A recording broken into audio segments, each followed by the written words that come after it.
Good morning. Thank you so much for joining us today for the 2020 Delaware-Morrow Mental Health and Recovery Services Board annual meeting. Look, we're all socially distanced.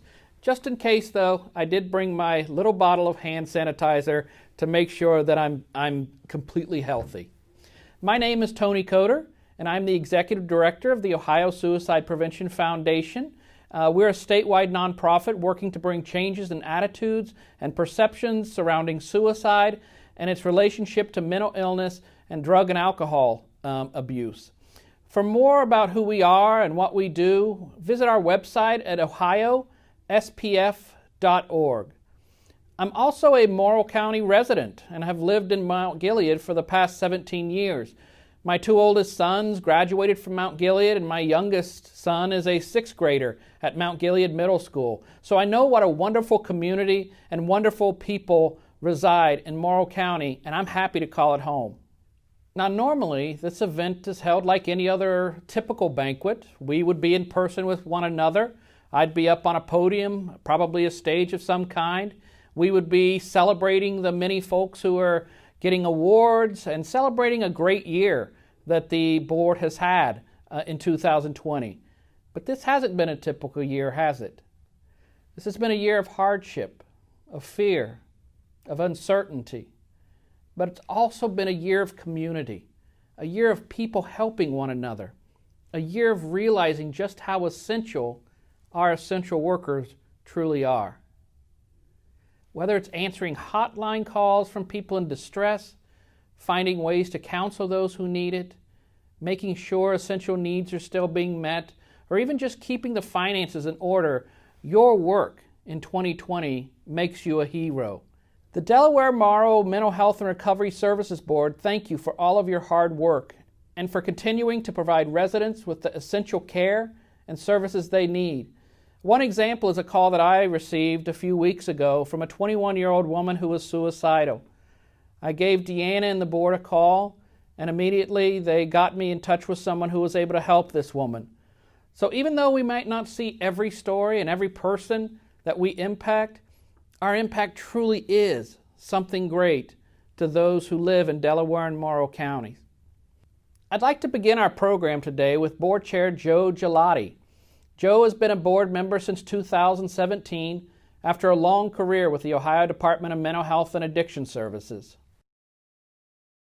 Good morning. Thank you, Tony.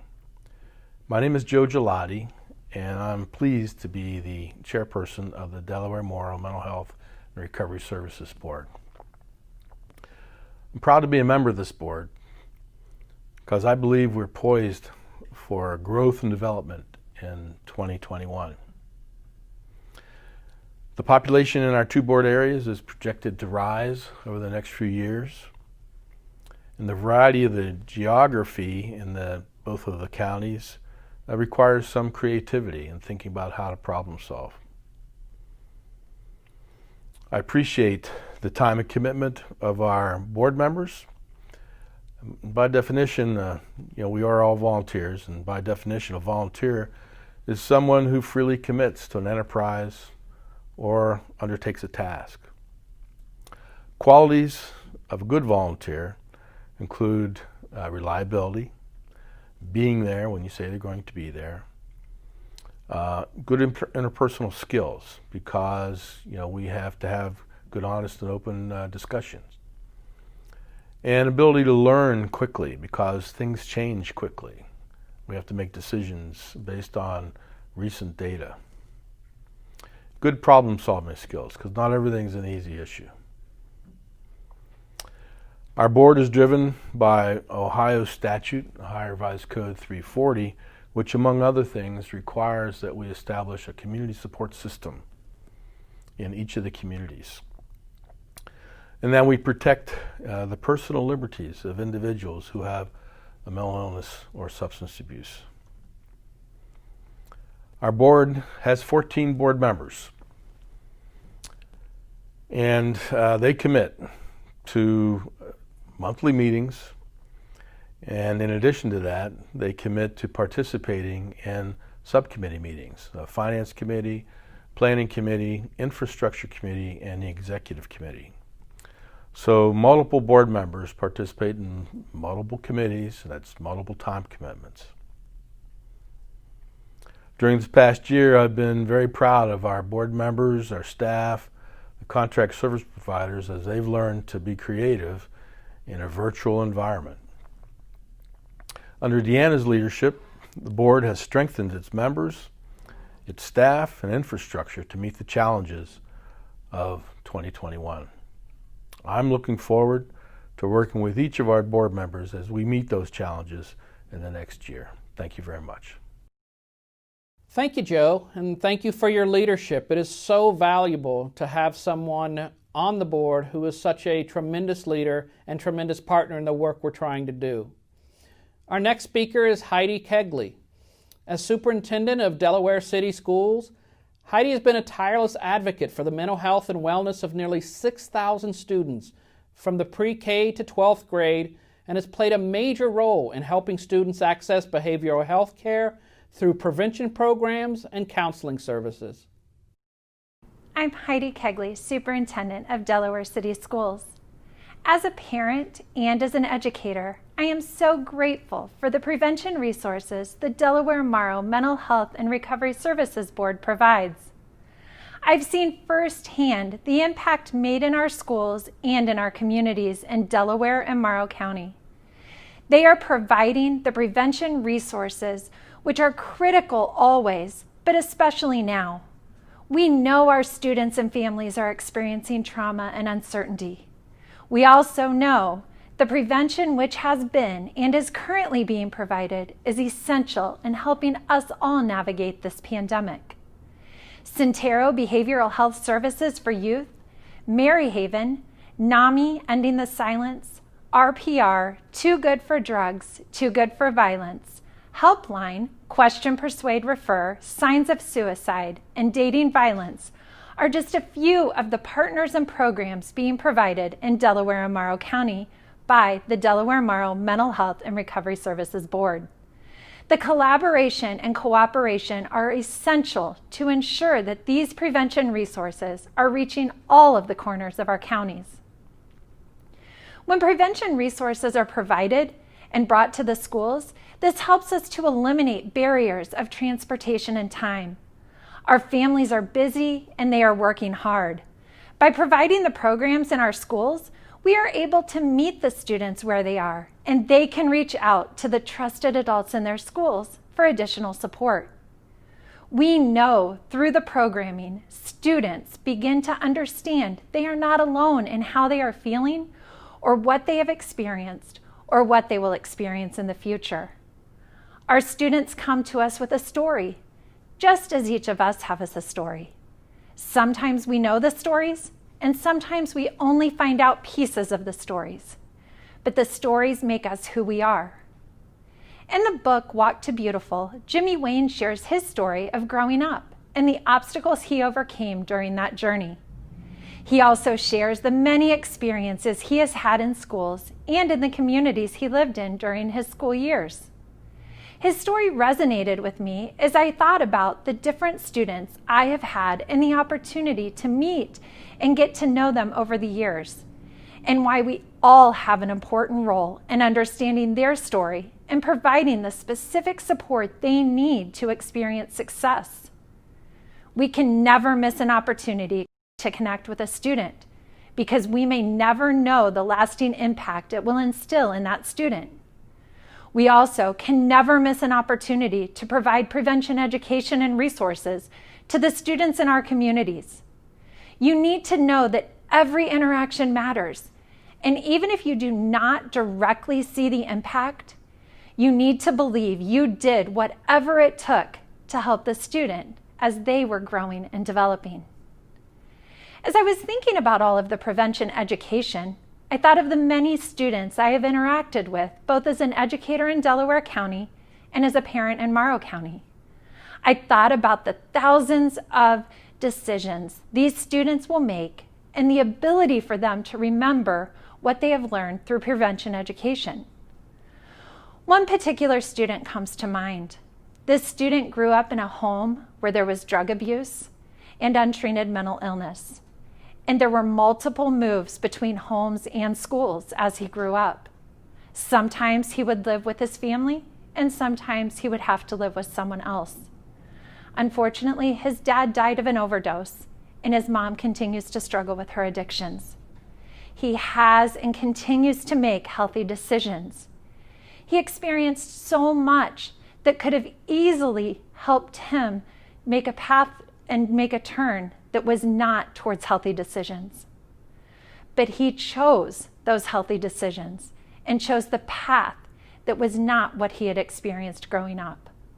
I have to believe the prevention education and supports provided throughout his school experience allowed him to know that there were different options and resources available to him. We know through prevention education, our students become confident that they can overcome the obstacles in their lives. We know many of our students come to us with obstacles. Some we know about, some we discover, and some they keep hidden from us for years. We have been able to help more students than ever before by having the resources in our schools and in our communities readily accessible for all. None of us can do this alone, and the Delaware-Morrow Mental Health and Recovery Services Board understands the needs in Delaware and Morrow counties and have brought the resources and the support and the prevention resources to our communities. We are grateful for all they are doing and look forward to continuing to partner as we help our students and their families overcome the barriers they are facing each day by providing hope. Thank you, Heidi, for those inspiring words and for your leadership, not only in Delaware City Schools, but for the leadership you provide at the board. Delaware City Schools is not the only organization looking out for our community. To recognize these people going above and beyond, the board is proud to present the Helping Hands Awards. Here to announce this year's recipients is Board Community Relations Coordinator Kyle Lewis. Thanks, Tony, and thanks to all of you for joining us today. Whether you're watching from home or watching from your office or sitting in a gaggle in the boardroom across from my office, I really can't thank you enough for taking the time to be with us today. This has been a hard year. You've heard it over and over and over again, and it reminds me of some of my favorite advice from Fred Rogers when he says, "Look for the helpers." And that's great advice for people who need help. But sometimes as adults and as community leaders and as mental health professionals, it falls on you to actually be the helper. And that's really what we're looking for when we give out our Helping Hands Award every year. We ask for nominations from community members and from our provider network. And after going through all the nominations, I am so thrilled to give it to two wonderful people within our provider network. The first is Marilyn Hartsock of Safe Harbor Peer Support Services.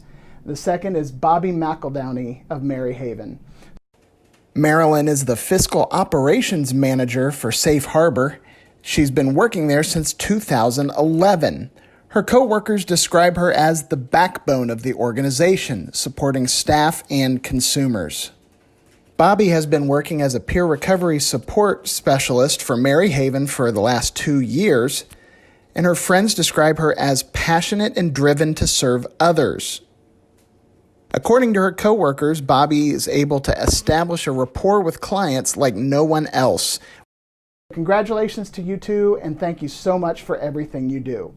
Now, we did receive one nomination that we thought couldn't just go unrewarded, and we decided to make it kind of a special award. So take a look.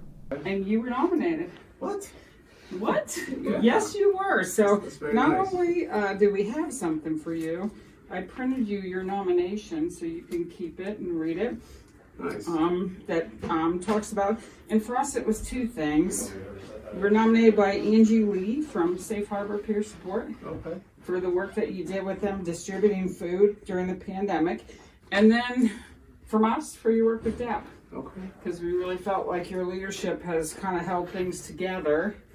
I'm the straightforward kind of guy. Yes, but also Tenji, the voice of reason, right? Yes. I mean, kind of the perception and point of view that keeps everything level and keeps everybody on a straight path. Yeah. So we have some things for you. Wow.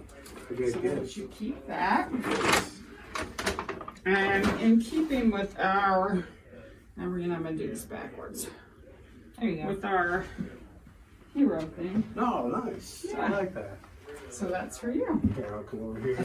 It's, I think this means a lot to me because this is obviously within coming from the community. You know, I don't do it to get awards. Obviously, just enjoy that aspect of it. But you know, this is definitely nice to.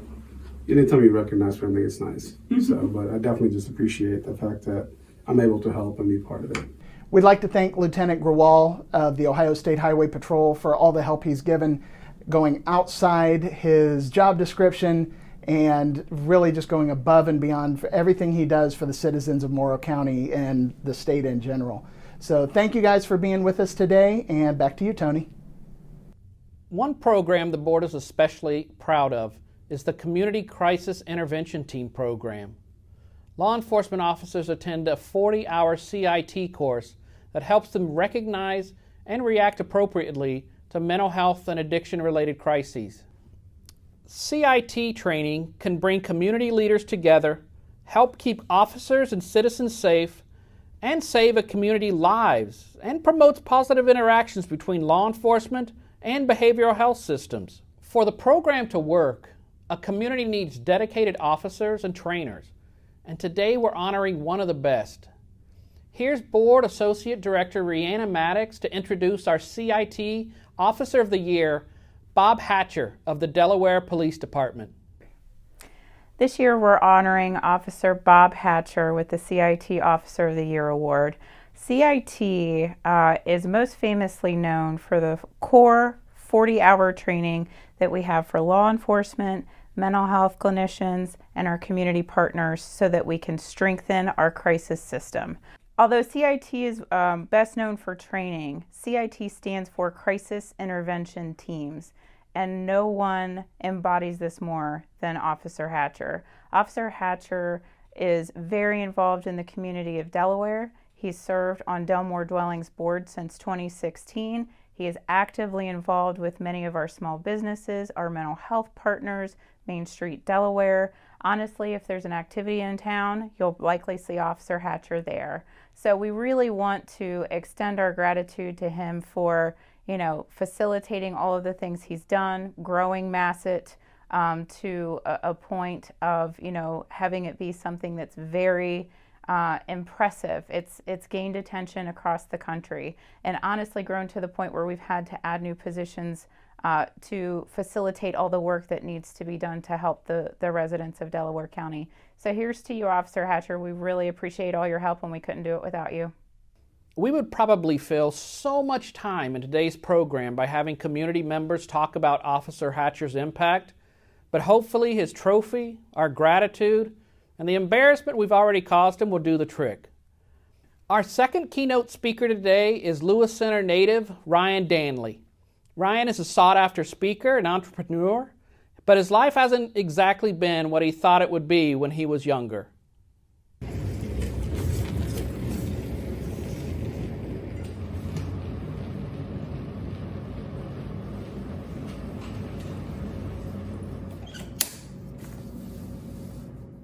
Hi, my name is Ryan Danley.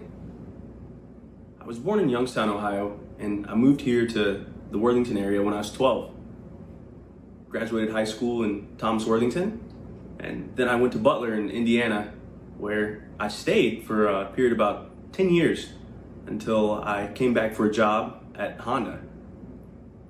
This job was really cool. It allowed me to travel around North America, and part of my job took me to Markham in Canada near Toronto.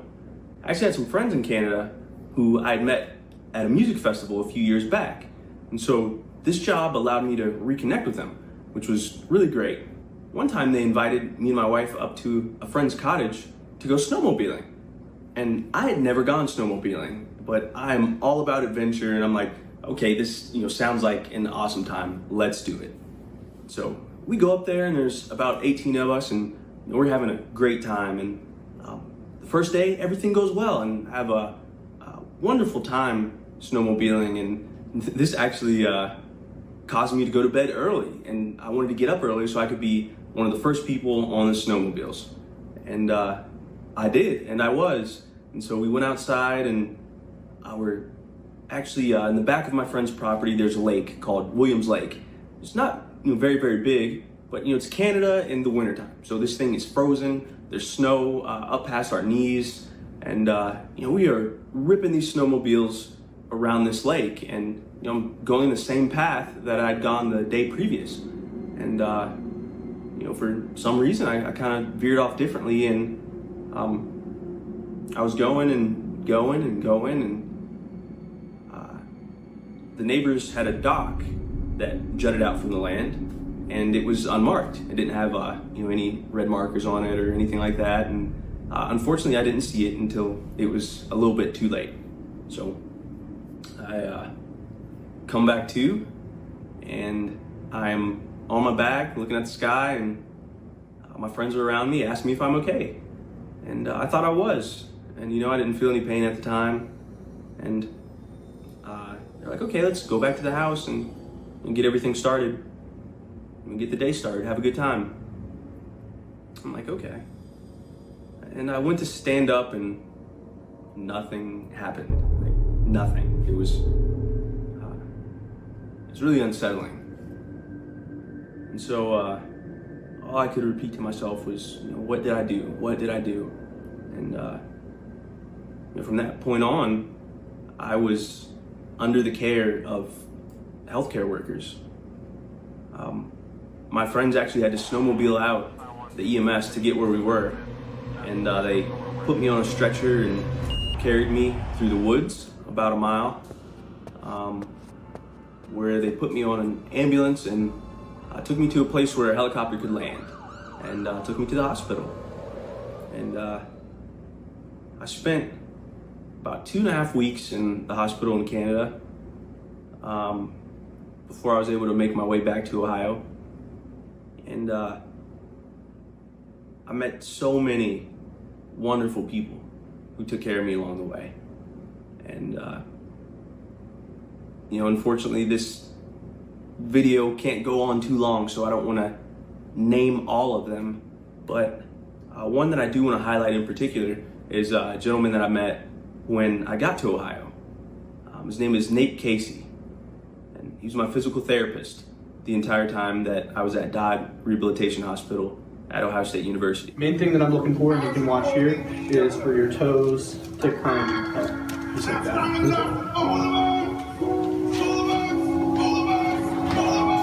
Start to feel it. Okay. Nice. I was there for about 6.5 weeks, I believe, and the whole time, Nate just made me feel good. I just turned 30 when I crashed, and life was looking on the up, and one of the worst things that could happen to a person happens to me. It does something to you, like to not be able to move anymore. I found out that I had a spinal cord injury. I was injured at the C7 vertebrae, which meant that my arms and my hands are impacted,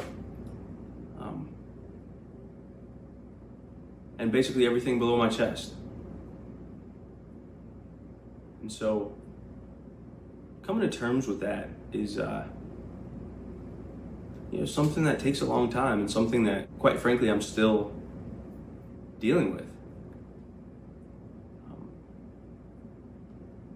But one of the reasons that I was equipped to get to the place that I am today was because of Nate. I remember a couple times in particular. One, I was just feeling really down on the day, and he was like, I got something special for you today. I'm like, what is that? And he'd arranged for some of the other physical therapists and interns there to play a game of wheelchair basketball with me. And my wife got involved, and I set up baskets and got me a sports wheelchair. And, it was one of the first times I really smiled after getting hurt. All right, throw it. Is this chair picking? Check that. Nice catch. Put it in there. Oh, cherry pick.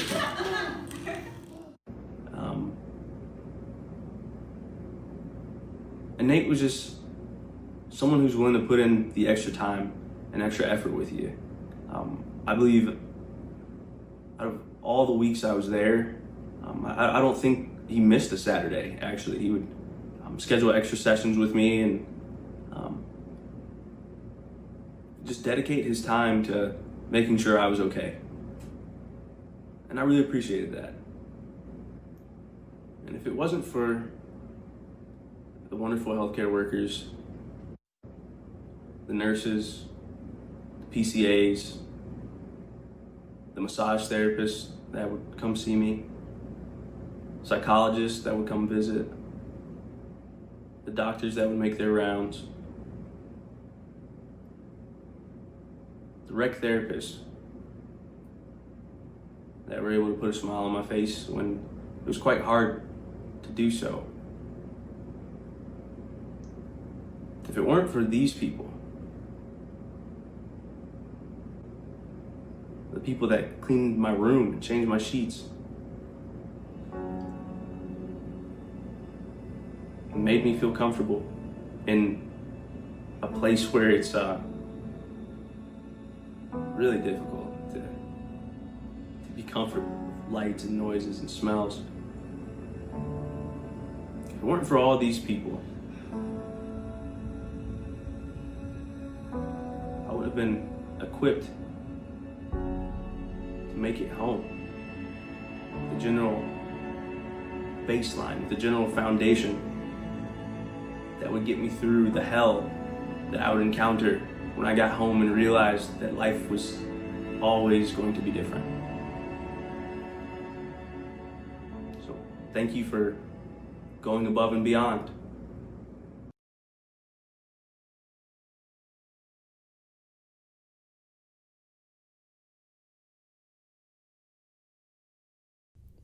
Ryan, what an amazing story. Thank you so much for sharing that with us. We appreciate the hard work you've done to get to where you are. And we'd also like to thank the therapists, both physical and behavioral, who have helped Ryan and others like him.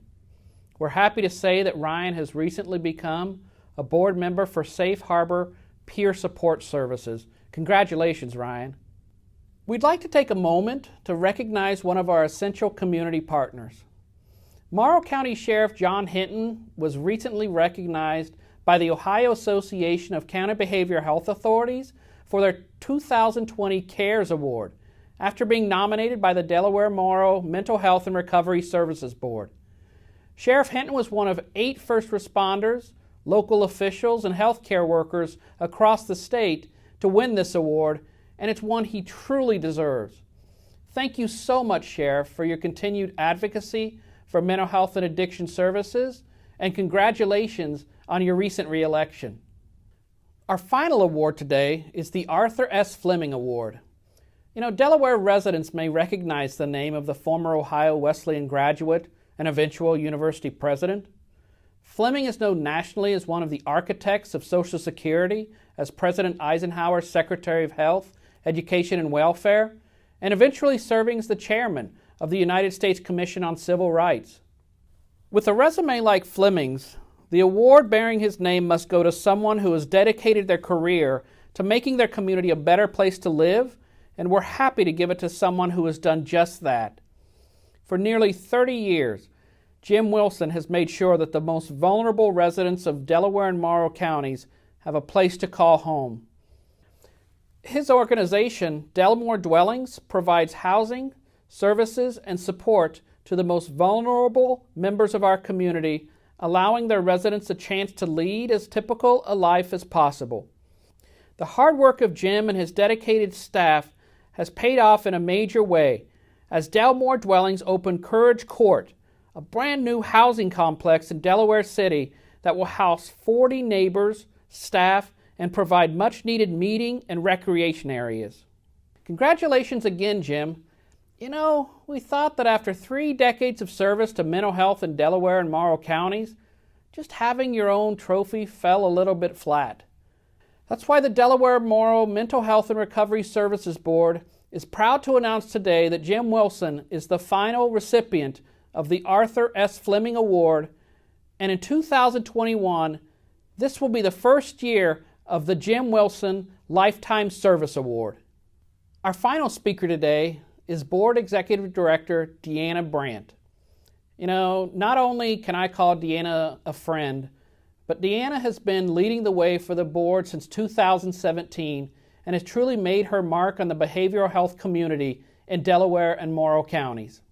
Good morning. First off, I want to thank everybody in attendance at the Delaware-Morrow Mental Health and Recovery Services Board 2020 annual meeting. We've all had to learn some new skills this year to attend a meeting such as this, a lot of them technical. For those of us who have been in the field for a while, we realize that's no small task. I'm sure every speech you've heard this year has told you about how hard things have been and how we've never been through anything like this in our lifetimes. That's all true. This year has been especially difficult, and none of us have ever dealt with a pandemic of this magnitude. But we don't want to focus on that today. For one, that's a heck of a downer to start your day, but mostly it's because we're here to talk to you about the good things. One of the positives that came from the pandemic for me personally was getting to see the firsthand strength of the staff here at the board. Ideally, 2020 would not be the year where you want to restructure almost your entire table of organization, but that's exactly what we've done, and I couldn't be prouder of how the staff have stepped up to the plate. Rihanna Maddox has joined us in the Associate Director role, and we have added Beth Anderson as a Finance Director and a Director of Community Impact, Kristen Warren. Kyle Lewis came aboard to run our communications efforts, and Kelly Wood keeps the office running smoothly as our administrative assistant. Last but certainly not least, we were fortunate to have Karen Moore as our finance specialist throughout all of the changes here. We've done our best to support our community in these unprecedented times by funding behavioral health services in a flexible manner, by supplying PPE to our providers and community partners when desperately needed, and by assisting with everyone's adaptation to the new normal. We're very mindful that every dollar we distribute should ideally go toward directly helping the people of Delaware and Morrow counties access behavioral health care. The reason for that is that nearly 80% of our revenue comes directly from you in the community. This funding comes to us in the form of a 5-year property tax levy. In November of 2021, we will once again ask the voters to support this levy. We use these funds to ensure the provision of high-quality behavioral health care services and supports across the continuum of care and across the lifespan for our residents, to provide planning and oversight into behavioral health practices and strategies, and provide support for our providers so that they may better serve you. In the coming months, we will be launching our 2021 levy campaign, and we would greatly appreciate your continued support. I'm sure most of you watching this already know, but a pandemic does not eliminate the need for mental health and addiction care. If anything, it has increased the need for both. While our staff has been working hard to maintain the continuum of care, we've seen the efforts made by our provider network to continue treatment for their clients, but also keep their employees safe from exposure. It has not been easy, and there's a lot of work yet to be done, but we're committed to working alongside you every step of the way. Now, sometimes that means we'll be providing funds, participating in meetings, working through problems, and sometimes we get to load up a van and deliver self-care packages to show our providers just how much we appreciate what they do, just as we did earlier this month.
Thanks again for all that you do to promote behavioral health care. We look forward to taking on the challenges that 2021 will bring. If you would like more information on the work of the board, the care available to you in our community, the wonderful people who make up our board and staff, or any other information, please check out our website or find us on social media.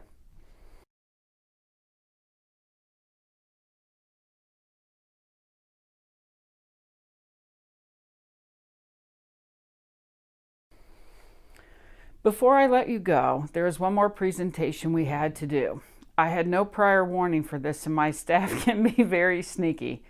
Outside my door is a special recognition they got for me to commemorate the rocky times we have been through this year. My staff knows me and knows the only way they could get me to accept a gift from them would be to do it while I'm on camera. Thank you all for watching and for partnering with us this past year. Here's to better times ahead. Oh my God.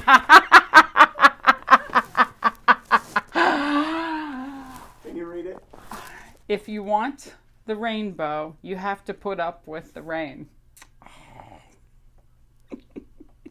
Thank you. Well, that's our program for today.